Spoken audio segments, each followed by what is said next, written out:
नमस्कार दोस्तों। हाल में ही अमेरिका से आए हुए उनके deputy defence staff Dilip Singh के एक बयान से भारत के अंदर काफ़ी हलचल मच गई। बहुत ही नासमझ बयान कहेंगे। उन्होंने बयान दिया कि यदि भारत यानी कि चीन भारत पे हमला करेगा तो रूस साथ देने नहीं आएगा भारत का। असल में अमेरिका फ्रस्ट्रेटेड है क्योंकि यूक्रेन में जो युद्ध चल रहा है इस कारण भारत ने ना तो रूस के खिलाफ़ कोई बड़े यानी कि भी कोई ऐसा बयान दिया कि जिससे रूस को क्रिटिसाइज़ किया जाए, ना ही भारत ने कोई ऐसा काम किया जिससे रूस को ये ऐसा लगे कि नहीं भारत हमारे अगेंस्ट है। भारत ने यूक्रेन के लिए मानवीय जो सहायता है वह भी भेजी। तो अमेरिका इस बात से फ्रस्ट्रेटेड है कि भारत ने रूस का खुल के विरोध क्यों नहीं किया। जबकि अगर आप नोटिस करेंगे तो कई ऐसे बयान थे जिसमें भारत में हमारे विदेश मंत्री एस जयशंकर जी ने भी कहा और मोदी जी ने भी कई जगह कहा और हमारे कई डिप्लोमेट्स ने ये बात दोहराई कि हम शांति वार्ता में विश्वास करते हैं कि सीज फायर हो यानी कि युद्ध विराम लगे और आपस में बैठ के डिप्लोमेटिक तरीके से इस चीज़ को हल किया जाए।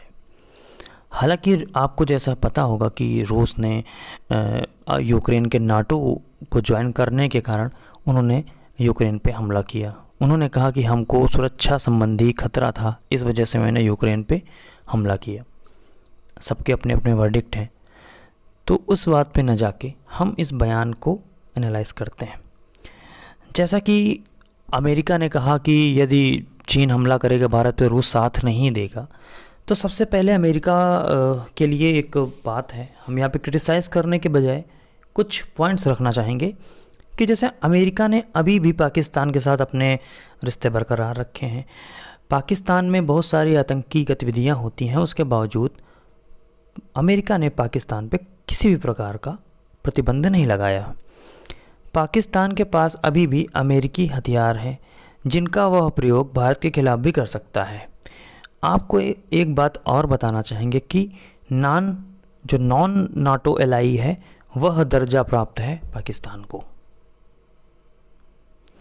और एक बात और, 1962 के समय में पाकिस्तान माफ़ कीजिएगा 1962 के दौरान जो चाइना और इंडिया युद्ध हुआ था उस दौरान भारत तत्काल ही एक आज़ाद हुआ देश गरीबी से जूझ रहा था। इतनी बड़ी आबादी को खाद्यान्न समस्या और अन्य समस्याओं से जूझ रहा था।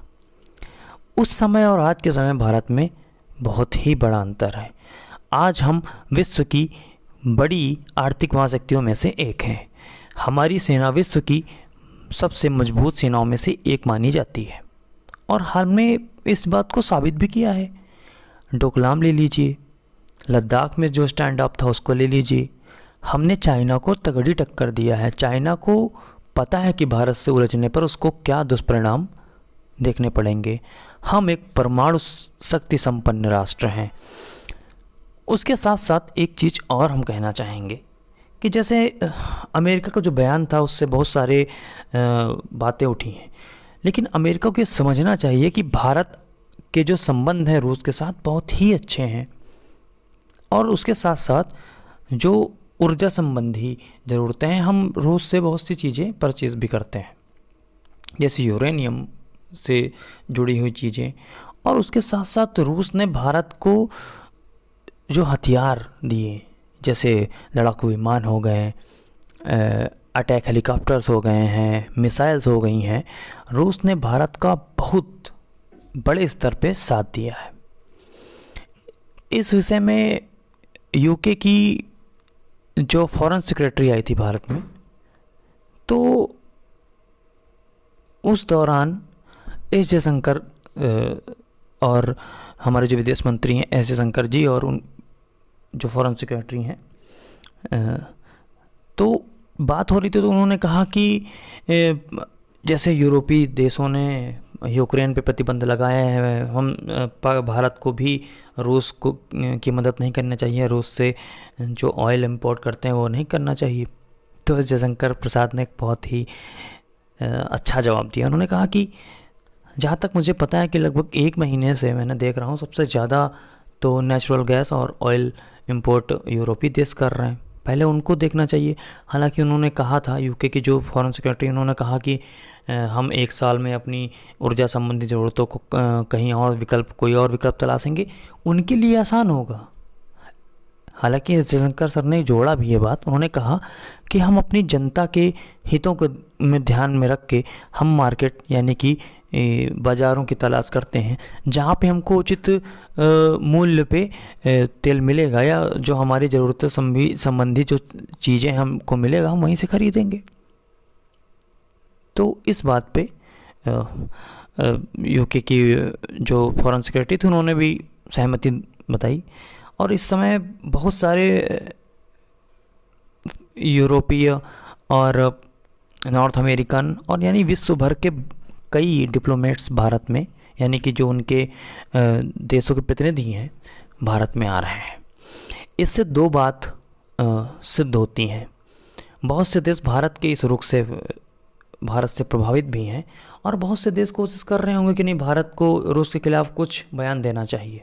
हालांकि पूरे विश्व को यह बात समझ में आ गई है कि भारत ने इस बड़े युद्ध के दौरान जिस प्रकार से किसी भी गुट में न जाकर एक न्यूट्रल स्टैंड रखा है, इससे दुनिया को एक बहुत बड़ा संदेश आता है।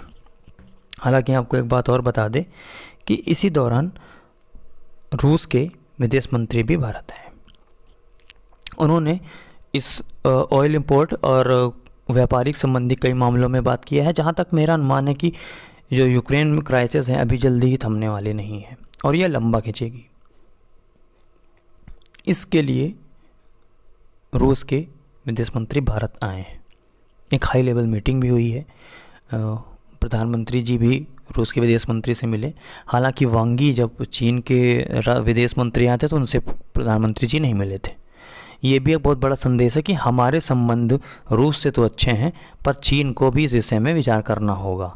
जो सीमा विवाद है उस पे विचार करना ही होगा। यदि भारत संबंध अच्छे रखने हैं तो सीमा पर जो यानी बॉर्डर पे जो तनाव है उसको कम करना पड़ेगा।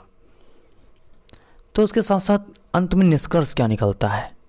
देखिए, हमारे लिए अमेरिका भी महत्वपूर्ण है और रूस भी महत्वपूर्ण है। हमें यह ध्यान देना होगा कि हमारी जो सुरक्षा संबंधी उपकरण है आज भी 70% रूस के ही उपकरण हैं।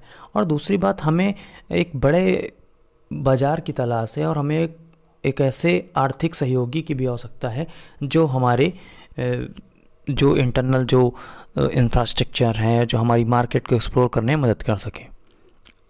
तो हमारे लिए सभी देश महत्वपूर्ण है। भारत ने जो नॉन अलाइनमेंट का जो रूल अपनाया हुआ है, इस विषय में आप सबके क्या विचार हैं?